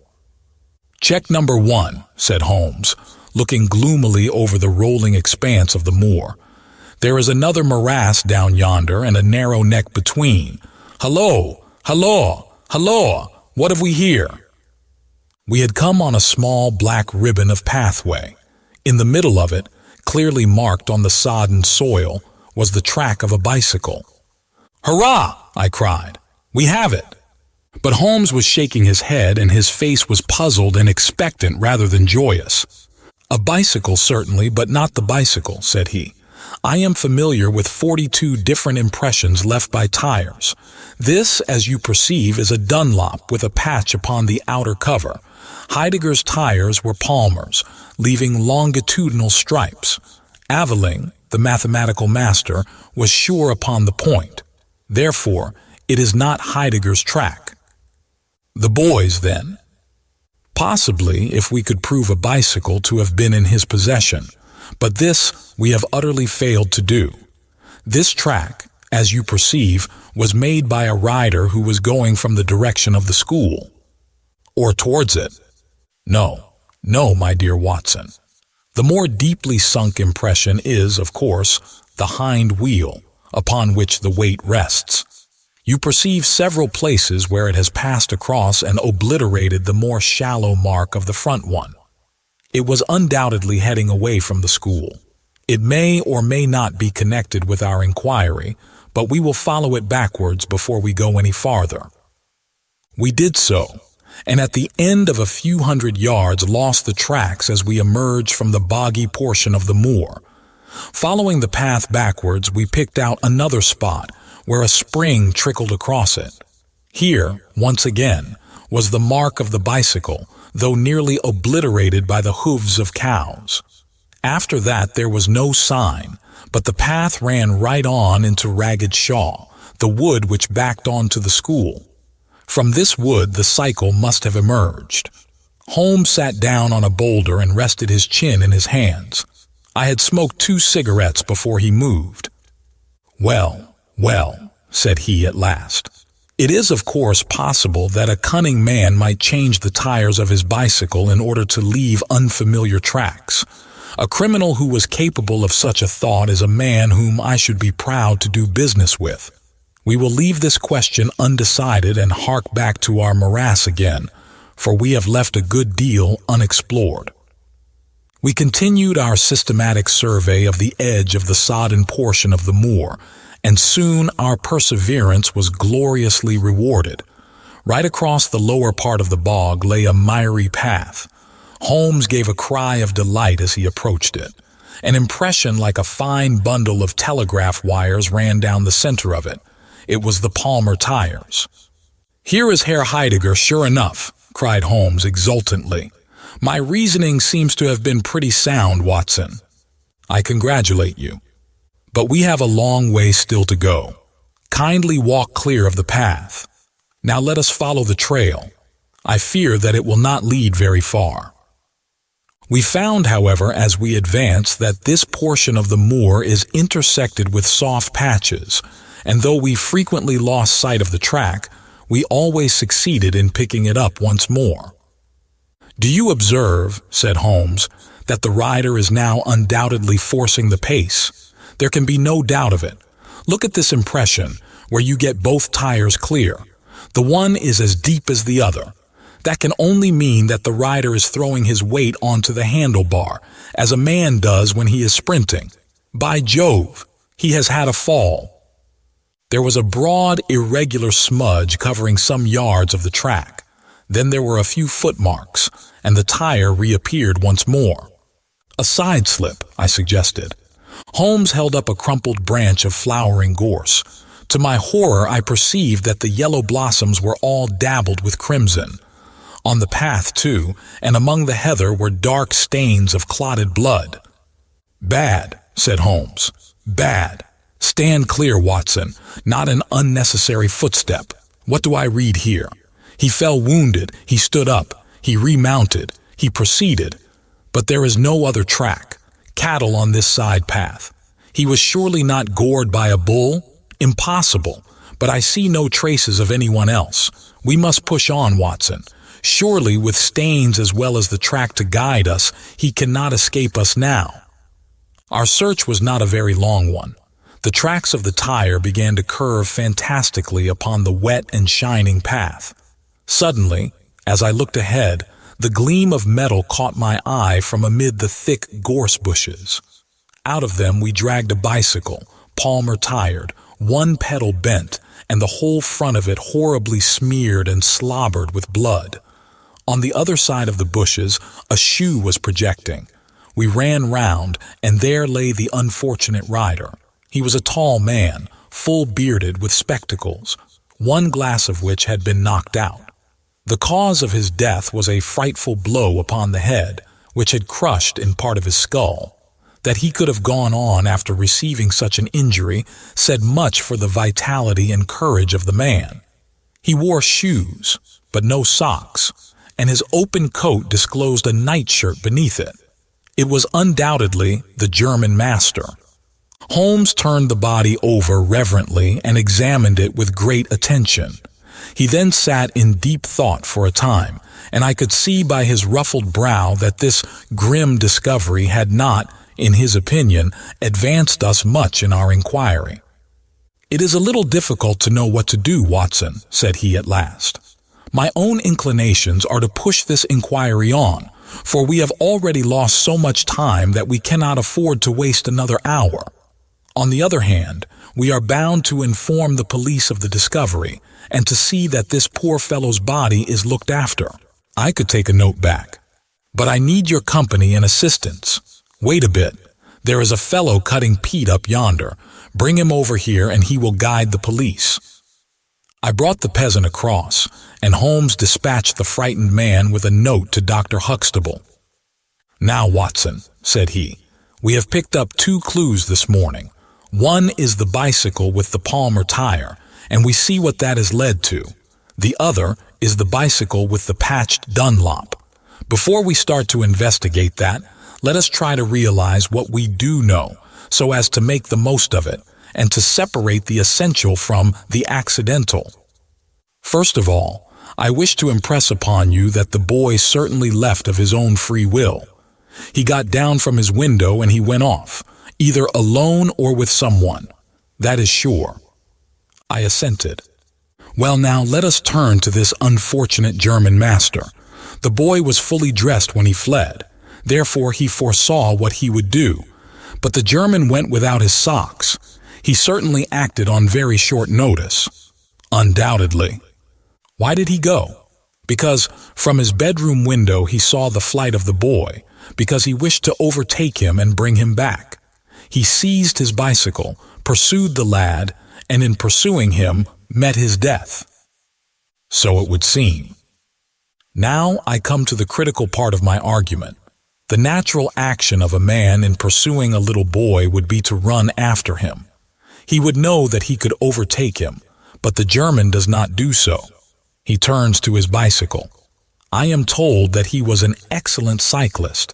He would not do this if he did not see that the boy had some swift means of escape. The other bicycle. Let us continue our reconstruction. He meets his death 5 miles from the school, not by a bullet, mark you, which even a lad might conceivably discharge, but by a savage blow dealt by a vigorous arm. The lad then had a companion in his flight, and the flight was a swift one, since it took 5 miles before an expert cyclist could overtake them. Yet we survey the ground round the scene of the tragedy. What do we find? A few cattle tracks, nothing more. I took a wide sweep round, and there is no path within 50 yards. Another cyclist could have had nothing to do with the actual murder, nor were there any human footmarks. "Holmes," I cried, "this is impossible." "Admirable," he said. "A most illuminating remark. It is impossible as I state it, and therefore I must in some respect have stated it wrong. Yet you saw for yourself. Can you suggest any fallacy? He could not have fractured his skull in a fall? In a morass, Watson? I am at my wit's end." "Tut, tut. We have solved some worse problems. At least we have plenty of material if we can only use it. Come then, and, having exhausted the Palmer, let us see what the Dunlop with the patched cover has to offer us." We picked up the track and followed it onward for some distance, but soon the moor rose into a long, heather-tufted curve, and we left the watercourse behind us. No further help from tracks could be hoped for. At the spot where we saw the last of the Dunlop tire, it might equally have led to Holdernesse Hall, the stately towers of which rose some miles to our left, or to a low, gray village which lay in front of us, and marked the position of the Chesterfield High Road. As we approached the forbidding and squalid inn, with the sign of a gamecock above the door, Holmes gave a sudden groan and clutched me by the shoulder to save himself from falling. He had had one of those violent strains of the ankle which leave a man helpless. With difficulty, he limped up to the door, where a squat, dark, elderly man was smoking a black clay pipe. "How are you, Mr. Reuben Hayes?" said Holmes. "Who are you, and how do you get my name so pat?" the countryman answered with a suspicious flash of a pair of cunning eyes. "Well, it's printed on the board above your head. It's easy to see a man who is master of his own house. I suppose you haven't such a thing as a carriage in your stables?" "No, I have not." "I can hardly put my foot to the ground." "Don't put it to the ground." "But I can't walk." "Well, then hop." Mr. Reuben Hayes's manner was far from gracious, but Holmes took it with admirable good humor. "Look here, my man," said he. "This is really rather an awkward fix for me. I don't mind how I get on." "Neither do I," said the morose landlord. "The matter is very important. I would offer you a sovereign for the use of a bicycle." The landlord pricked up his ears. "Where do you want to go?" "To Holdernesse Hall." "Pals of the Duke, I suppose," said the landlord, surveying our mud-stained garments with ironical eyes. Holmes laughed good-naturedly. "He'll be glad to see us, anyhow." "Why?" "Because we bring him news of his lost son." The landlord gave a very visible start. "What, you're on his track?" "He has been heard of in Liverpool. They expect to get him every hour." Again, a swift change passed over the heavy, unshaven face. His manner was suddenly genial. "I've less reason to wish the duck well than most men," said he, "for I was head coachman once, and cruel bad he treated me. It was him that sacked me without a character on the word of a lying corn chandler. But I'm glad to hear that the young lord was heard of in Liverpool, and I'll help you to take the news to the hall." "Thank you," said Holmes. "We'll have some food first, then you can bring round the bicycle." "I haven't got a bicycle." Holmes held up a sovereign. "I tell you, man, that I haven't got one. I'll let you have 2 horses as far as the hall." "Well, well," said Holmes. "We'll talk about it when we've had something to eat." When we were left alone in the stone-flagged kitchen, it was astonishing how rapidly that sprained ankle recovered. It was nearly nightfall, and we had eaten nothing since early morning, so that we spent some time over our meal. Holmes was lost in thought, and once or twice he walked over to the window and stared earnestly out. It opened onto a squalid courtyard. In the far corner was a smithy, where a grimy lad was at work. On the other side were the stables. Holmes had sat down again after one of these excursions when he suddenly sprang out of his chair with a loud exclamation. "By heaven, Watson, I believe that I've got it," he cried. "Yes, yes, it must be so. Watson, do you remember seeing any cow tracks today?" "Yes, several." "Where?" "Well, everywhere. They were at the morass, and again on the path, and again near where poor Heidegger met his death." "Exactly. Well now, Watson, how many cows did you see on the moor?" "I don't remember seeing any." "Strange, Watson, that we should see tracks all along our line, but never a cow on the whole moor. Very strange, Watson, eh?" "Yes, it is strange." "Now, Watson, make an effort. Throw your mind back. Can you see those tracks upon the path?" "Yes, I can." "Can you recall that the tracks were sometimes like that, Watson?" He arranged a number of breadcrumbs in this fashion. "And sometimes like this. And occasionally like this. Can you remember that?" "No, I cannot." "But I can. I could swear to it. However, we will go back at our leisure and verify it. What a blind beetle I have been, not to draw my conclusion." "And what is your conclusion?" "Only that it is a remarkable cow which walks, canters, and gallops. By George, Watson, it was no brain of a country publican that thought out such a blind as that. The coast seems to be clear, save for that lad in the smithy. Let us slip out and see what we can see." There were 2 rough-haired, unkempt horses in the tumble-down stable. Holmes raised the hind leg of one of them and laughed aloud. "Old shoes, but newly shod. Old shoes, but new nails. This case deserves to be a classic. Let us go across to the smithy." The lad continued his work without regarding us. I saw Holmes's eye darting to right and left among the litter of iron and wood which was scattered about the floor. Suddenly, however, we heard a step behind us, and there was the landlord, his heavy eyebrows drawn over his savage eyes, his swarthy features convulsed with passion. He held a short, metal-headed stick in his hand, and he advanced in so menacing a fashion that I was right glad to feel the revolver in my pocket. "You infernal spies!" the man cried. "What are you doing there?" "Why, Mr. Reuben Hayes," said Holmes coolly, "one might think that you were afraid of our finding something out." The man mastered himself with a violent effort, and his grim mouth loosened into a false laugh, which was more menacing than his frown. "You're welcome to all you can find out in my smithy," said he. "But look here, mister, I don't care for folk poking about my place without my leave, so the sooner you pay your score and get out of this, the better I shall be pleased." "All right, Mr. Hayes, no harm meant," said Holmes. "We have been having a look at your horses, but I think I'll walk after all. It's not far, I believe." "Not more than 2 miles to the hall gates. That's the road to the left." He watched us with sullen eyes until we had left his premises. We did not go very far along the road, for Holmes stopped the instant that the curve hid us from the landlord's view. "We were warm, as the children say, at that inn," said he. "I seem to grow colder every step that I take away from it. No, I can't possibly leave it." "I am convinced," said I, "that this Reuben Hayes knows all about it. A more self-evident villain I never saw." "Oh, he impressed you in that way, did he? There are the horses. There is the smithy. Yes, it is an interesting place, this Fighting Cock. I think we shall have another look at it in an unobtrusive way."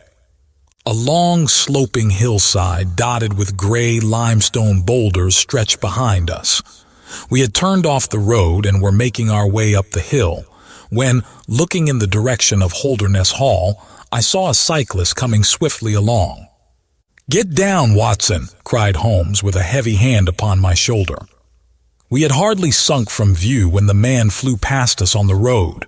Amid a rolling cloud of dust, I caught a glimpse of a pale, agitated face, a face with horror in every lineament, the mouth open, the eyes staring wildly in front.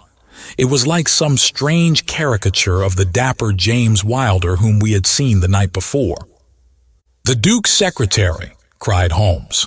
"Come, Watson, let us see what he does." We scrambled from rock to rock, until in a few moments we had made our way to a point from which we could see the front door of the inn. Wilder's bicycle was leaning against the wall beside it. No one was moving about the house, nor could we catch a glimpse of any faces at the windows. Slowly the twilight crept down as the sun sank behind the high towers of Holdernesse Hall. Then, in the gloom, we saw the 2 side lamps of a trap light up in the stable yard of the inn, and shortly afterwards heard the rattle of hoofs as it wheeled out into the road and tore off at a furious pace in the direction of Chesterfield. "What do you make of that, Watson?" Holmes whispered. "It looks like a flight." "A single man in a dog cart so far as I could see. Well, it certainly was not Mr. James Wilder, for there he is at the door." A red square of light had sprung out of the darkness. In the middle of it was the black figure of the secretary, his head advanced, peering out into the night. It was evident that he was expecting someone. Then at last there were steps in the road. A second figure was visible for an instant against the light, the door shut, and all was black once more. 5 minutes later, a lamp was lit in a room upon the first floor. "It seems to be a curious class of custom that is done by the Fighting Cock," said Holmes. "The bar is on the other side." "Quite so. These are what one may call the private guests. Now, what in the world is Mr. James Wilder doing in that den at this hour of night, and who is the companion who comes to meet him there? Come, Watson, we must really take a risk and try to investigate this a little more closely." Together we stole down to the road and crept across to the door of the inn. The bicycle still leaned against the wall. Holmes struck a match and held it to the back wheel, and I heard him chuckle as the light fell upon a patched Dunlop tire. Up above us was the lighted window. "I must have a peep through that, Watson. If you bend your back and support yourself upon the wall, I think that I can manage." An instant later, his feet were on my shoulders, but he was hardly up before he was down again. "Come, my friend," said he. "Our day's work has been quite long enough. I think that we have gathered all that we can. It's a long walk to the school, and the sooner we get started, the better." He hardly opened his lips during that weary trudge across the moor, nor would he enter the school when he reached it, but went on to Mackleton Station, whence he could send some telegrams. Late at night I heard him consoling Dr. Huxtable, prostrated by the tragedy of his master's death, and later still he entered my room as alert and vigorous as he had been when he started in the morning. "All goes well, my friend," said he. "I promise that before tomorrow evening we shall have reached the solution of the mystery." At 11 o'clock next morning, my friend and I were walking up the famous yew avenue of Holdernesse Hall. We were ushered through the magnificent Elizabethan doorway and into His Grace's study. There we found Mr. James Wilder, demure and courtly, but with some trace of that wild terror of the night before still lurking in his furtive eyes and in his twitching features. "You have come to see His Grace. I am sorry, but the fact is that the Duke is far from well. He has been very much upset by the tragic news. We received a telegram from Dr. Huxtable yesterday afternoon which told us of your discovery." "I must see the Duke, Mr. Wilder." "But he is in his room." "Then I must go to his room. I believe he is in his bed. I will see him there." Holmes's cold and inexorable manner showed the secretary that it was useless to argue with him. "Very good, Mr. Holmes. I will tell him that you are here." After an hour's delay, the great nobleman appeared. His face was more cadaverous than ever. His shoulders had rounded, and he seemed to me to be an altogether older man than he had been the morning before. He greeted us with a stately courtesy and seated himself at his desk, his red beard streaming down on the table. "Well, Mr. Holmes," said he. But my friend's eyes were fixed upon the secretary who stood by his master's chair. "I think, Your Grace, that I could speak more freely in Mr. Wilder's absence." The man turned a shade paler and cast a malignant glance at Holmes. "If Your Grace wishes—" Yes, you had better go. Now, Mr. Holmes, what have you to say?" My friend waited until the door had closed behind the retreating secretary. "The fact is, Your Grace," said he, "that my colleague, Dr. Watson, and myself had an assurance from Dr. Huxtable that a reward had been offered in this case. I should like to have this confirmed from your own lips." "Certainly, Mr. Holmes." "It amounted, if I am correctly informed, to £5,000 to anyone who will tell you where your son is?" "Exactly." "And another 1,000 to the man who will name the person or persons who keep him in custody?" "Exactly." Under the latter heading is included, no doubt, not only those who may have taken him away, but also those who conspire to keep him in his present position. Yes, cried the Duke impatiently. "If you do your work well, Mr. Sherlock Holmes, you will have no reason to complain of niggardly treatment." My friend rubbed his thin hands together with an appearance of avidity which was a surprise to me, who knew his frugal tastes. "I fancy that I see your Grace's checkbook upon the table," said he. "I should be glad if you would make me out a check for £6,000. It would be as well, perhaps, for you to cross it. The Capital and Counties Bank, Oxford Street branch, are my agents." His Grace sat very stern and upright in his chair and looked stonily at my friend. "Is this a joke, Mr. Holmes? It is hardly a subject for pleasantry." "Not at all, your Grace. I was never more earnest in my life." "What do you mean, then?" "I mean that I have earned the reward. I know where your son is, and I know some, at least, of those who are holding him." The Duke's beard had turned more aggressively red than ever against his ghastly white face. "Where is he?" he gasped. "He is, or was last night, at the Fighting Cock Inn, about 2 miles from your park gate." The Duke fell back in his chair. "And whom do you accuse?" Sherlock Holmes's answer was an astounding one. He stepped swiftly forward and touched the Duke upon the shoulder. "I accuse you," said he. "And now, Your Grace, I'll trouble you for that check." Never shall I forget the Duke's appearance as he sprang up and clawed with his hands like one who is sinking into an abyss. Then, with an extraordinary effort of aristocratic self-command, he sat down and sank his face in his hands. It was some minutes before he spoke. "How much do you know?" he asked at last, without raising his head. "I saw you together last night." "Does anyone else beside your friend know?" "I have spoken to no one."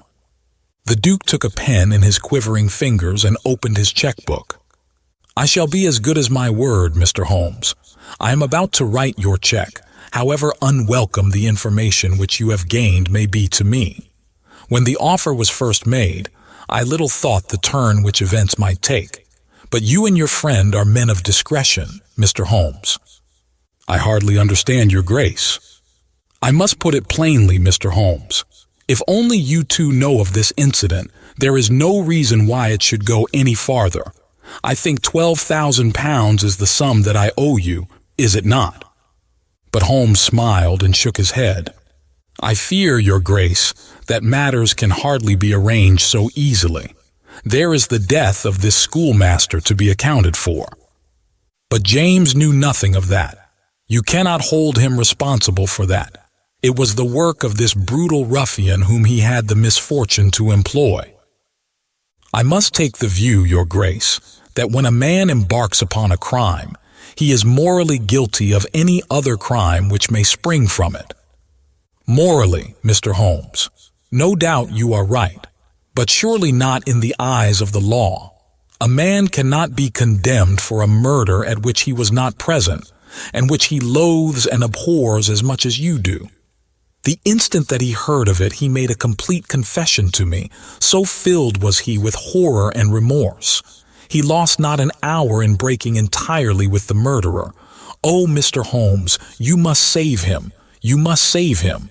I tell you that you must save him." The Duke had dropped the last attempt at self-command and was pacing the room with a convulsed face and with his clenched hands raving in the air. At last he mastered himself and sat down once more at his desk. "I appreciate your conduct in coming here before you spoke to anyone else," said he. "At least we may take counsel how far we can minimize this hideous scandal." "Exactly," said Holmes. "I think, Your Grace, that this can only be done by absolute frankness between us. I am disposed to help Your Grace to the best of my ability, but in order to do so, I must understand to the last detail how the matter stands. I realize that your words applied to Mr. James Wilder, and that he is not the murderer." "No, the murderer has escaped." Sherlock Holmes smiled demurely. "Your Grace can hardly have heard of any small reputation which I possess, or you would not imagine that it is so easy to escape me. Mr. Reuben Hayes was arrested at Chesterfield on my information at 11 o'clock last night. I had a telegram from the head of the local police before I left the school this morning." The Duke leaned back in his chair and stared with amazement at my friend. "You seem to have powers that are hardly human," said he. "So Reuben Hayes is taken. I'm right glad to hear it if it will not react upon the fate of James." "Your secretary?" "No, sir, my son." It was Holmes's turn to look astonished. "I confess that this is entirely new to me, Your Grace. I must beg you to be more explicit." "I will conceal nothing from you.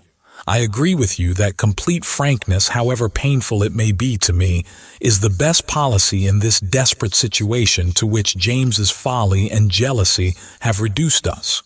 When I was a very young man, Mr. Holmes, I loved with such a love as comes only once in a lifetime. I offered the lady marriage, but she refused it on the grounds that such a match might mar my career. Had she lived, I would certainly never have married anyone else. She died, and left this one child whom for her sake I have cherished and cared for. I could not acknowledge the paternity to the world, but I gave him the best of educations, and since he came to manhood, I have kept him near my person. He surmised my secret and has presumed ever since upon the claim which he has upon me, and upon his power of provoking a scandal which would be abhorrent to me. His presence had something to do with the unhappy issue of my marriage. Above all, he hated my young legitimate heir from the first with a persistent hatred. You may well ask me why, under these circumstances, I still kept James under my roof. I answer that it was because I could see his mother's face in his, and that for her dear sake there was no end to my long suffering. All her pretty ways, too. There was not one of them which he could not suggest and bring back to my memory. I could not send him away, but I feared so much lest he should do Arthur, that is, Lord Saltire, a mischief, that I dispatched him for safety to Dr. Huxtable's school. James came into contact with this fellow Hayes because the man was a tenant of mine, and James acted as agent. The fellow was a rascal from the beginning, but in some extraordinary way, James became intimate with him. He had always a taste for low company. When James determined to kidnap Lord Saltire, it was of this man's service that he availed himself. You remember that I wrote to Arthur upon that last day. Well, James opened the letter and inserted a note asking Arthur to meet him in a little wood called the Ragged Shaw, which is near to the school. He used the Duchess's name and in that way got the boy to come. That evening James bicycled over. I'm telling you what he has himself confessed to me. And he told Arthur, whom he met in the wood, that his mother longed to see him, that she was awaiting him on the moor, and that if he would come back into the wood at midnight he would find a man with a horse who would take him to her. Poor Arthur fell into the trap.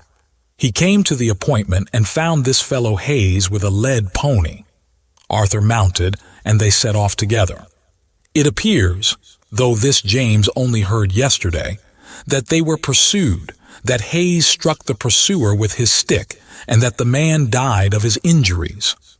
Hayes brought Arthur to his public house, the Fighting Cock, where he was confined in an upper room under the care of Mrs. Hayes, who is a kindly woman but entirely under the control of her brutal husband.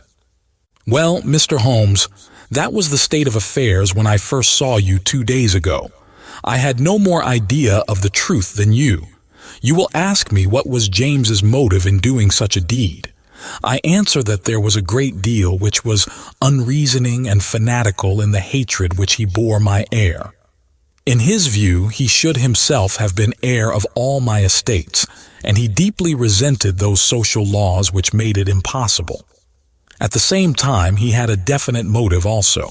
He was eager that I should break the entail, and he was of opinion that it lay in my power to do so. He intended to make a bargain with me, to restore Arthur if I would break the entail, and so make it possible for the estate to be left to him by will. He knew well that I should never willingly invoke the aid of the police against him.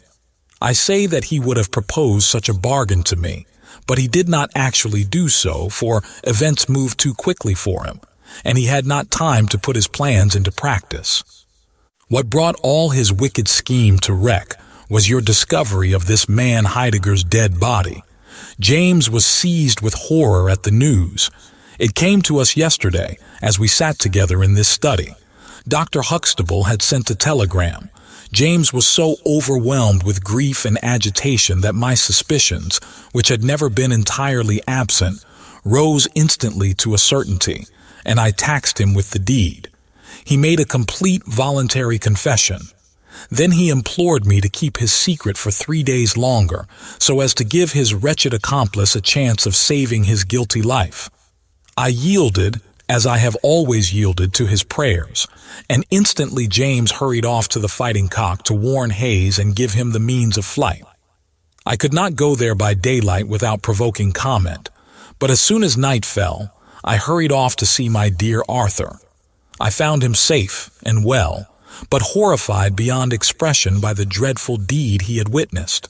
In deference to my promise, and much against my will, I consented to leave him there for 3 days, under the charge of Mrs. Hayes, since it was evident that it was impossible to inform the police where he was without telling them also who was the murderer, and I could not see how that murderer could be punished without ruin to my unfortunate James. You asked for frankness, Mr. Holmes, and I have taken you at your word, for I have now told you everything without an attempt at circumlocution or concealment. Do you, in turn, be as frank with me?" "I will," said Holmes. "In the first place, Your Grace, I am bound to tell you that you have placed yourself in a most serious position in the eyes of the law. You have condoned a felony, and you have aided the escape of a murderer, for I cannot doubt that any money which was taken by James Wilder to aid his accomplice in his flight came from Your Grace's purse." The Duke bowed his assent. "This is, indeed, a most serious matter. Even more culpable, in my opinion, Your Grace, is your attitude towards your younger son. You leave him in this den for 3 days, under solemn promises. What are promises to such people as these? You have no guarantee that he will not be spirited away again. To humor your guilty elder son, you have exposed your innocent younger son to imminent and unnecessary danger. It was a most unjustifiable action. The proud Lord of Holdernesse was not accustomed to be so rated in his own ducal hall. The blood flushed into his high forehead, but his conscience held him dumb. I will help you, but on one condition only. It is that you ring for the footman and let me give such orders as I like." Without a word, the Duke pressed the electric bell. A servant entered. "You will be glad to hear," said Holmes, "that your young master is found. It is the Duke's desire that the carriage shall go at once to the Fighting Cock Inn to bring Lord Saltire home." "Now," said Holmes when the rejoicing lackey had disappeared, "having secured the future, we can afford to be more lenient with the past.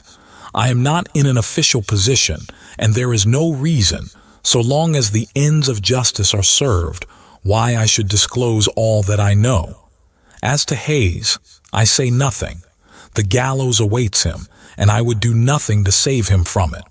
What he will divulge I cannot tell, but I have no doubt that Your Grace could make him understand that it is to his interest to be silent. From the police point of view, he will have kidnapped the boy for the purpose of ransom. If they do not themselves find it out, I see no reason why I should prompt them to take a broader point of view. I would warn Your Grace, however, that the continued presence of Mr. James Wilder in your household can only lead to misfortune." "I understand that, Mr. Holmes, and it is already settled that he shall leave me forever and go to seek his fortune in Australia." "In that case, Your Grace, since you have yourself stated that any unhappiness in your married life was caused by his presence, I would suggest that you make such amends as you can to the Duchess, and that you try to resume those relations which have been so unhappily interrupted." "That also I have arranged, Mr. Holmes. I wrote to the Duchess this morning." "In that case," said Holmes, rising, "I think that my friend and I can congratulate ourselves upon several most happy results from our little visit to the north. There is one other small point upon which I desire some light. This fellow Hayes had shod his horses with shoes which counterfeited the tracks of cows. Was it from Mr. Wilder that he learned so extraordinary a device?" The Duke stood in thought for a moment, with a look of intense surprise on his face. Then he opened a door and showed us into a large room furnished as a museum. He led the way to a glass case in a corner and pointed to the inscription. "These shoes," it ran, "were dug up in the moat of Holdernesse Hall. They are for the use of horses, but they are shaped below with a cloven foot of iron, so as to throw pursuers off the track. They are supposed to have belonged to some of the marauding barons of Holdernesse in the Middle Ages." Holmes opened the case, and moistening his finger, he passed it along the shoe. A thin film of recent mud was left upon his skin. "Thank you," said he, as he replaced the glass. "It is the second most interesting object that I have seen in the north." "And the first?" Holmes folded up his check and placed it carefully in his notebook. "I am a poor man," said he, as he patted it affectionately and thrust it into the depths of his inner pocket.